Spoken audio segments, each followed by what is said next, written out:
Hi friends. ഇപ്പോ social മീഡിയയിൽ ഏത് ചാനൽ തുറന്നാലും ആനന്ദ് അംബാനി രാധിക മർച്ചന്റ് വിവാഹത്തിന്റെ വിശേഷങ്ങളേ ഉള്ളൂ. അതിലുമുപരി അവർ ധൂർത്തടിച്ച കോടികളുടെ കണക്കാണ് എല്ലായിടത്തും.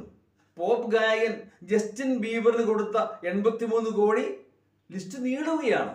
പക്ഷെ എന്തുകൊണ്ടോ എനിക്ക് ഈ വാദഗതിയോട് യോജിക്കാനാവുന്നില്ല.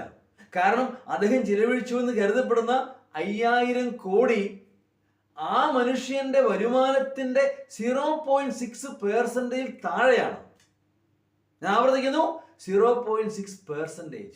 അതേസമയം ഒരു സാധാരണ മിഡിൽ ക്ലാസ് ഫാമിലിക്ക് ഒരു കല്യാണം നടത്തണമെങ്കിൽ 5 ലക്ഷം മുതൽ 10 ലക്ഷം വരെ ചെലവാക്കേണ്ടി വരും. ഞാൻ ഉദ്ദേശിച്ചത് തീർത്തും താഴേക്കിടെയുള്ളവരല്ല. ഒരു സാധാരണ ആവറേജ് മിഡിൽ ക്ലാസ് ഫാമിലി ചെലവഴിക്കുന്നത് 5 ലക്ഷം മുതൽ 10 ലക്ഷം വരെയാണ്.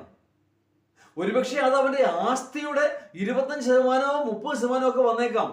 എന്ന് പറഞ്ഞാൽ 50 ലക്ഷം പോലും ആസ്തി ഇല്ലാത്തവൻ ചെലവഴിക്കുന്നത് 5-10 ലക്ഷമാണ്. അപ്പൊ അതോ അങ്ങനെ നോക്കുമ്പോ യഥാർത്ഥ ധൂർത്തന്മാര് സാധാരണ ജനങ്ങളാണ്, അല്ലാതെ മുകേഷ് അംബാനി അല്ല. ഒന്നും വേണ്ട. അടുത്തിടെ അദ്ദേഹം നടത്തിയ നിരക്ക് വർധന, റേറ്റ് ഹൈക്ക് 30% മുതൽ 40% വരെയാണ്. ഒരു നിരക്ക് വർധനയില് അദ്ദേഹത്തിന് ലഭിച്ചത് 4700 കോടിയാണ്. എന്ന് പറഞ്ഞാൽ റിലയൻസ് ജിയോയുടെ കസ്റ്റമേഴ്സ് 47 കോടി. 100 രൂപ കൂട്ടിയപ്പോൾ എത്ര കോടി? 4700 കോടി ഒന്നും അറിയാതെ ആ പോക്കറ്റിലേക്ക് വന്നു. അവന് ചെലവാക്കിക്കൂടെ? ആരെന്തു പറയാൻ? ആന വാ വിളിക്കുന്നത് കണ്ടുകൊണ്ട് അണ്ണാൻ വാ വിളിച്ചിട്ട് കാര്യമുണ്ടോ? അത് തന്നെ കഥ.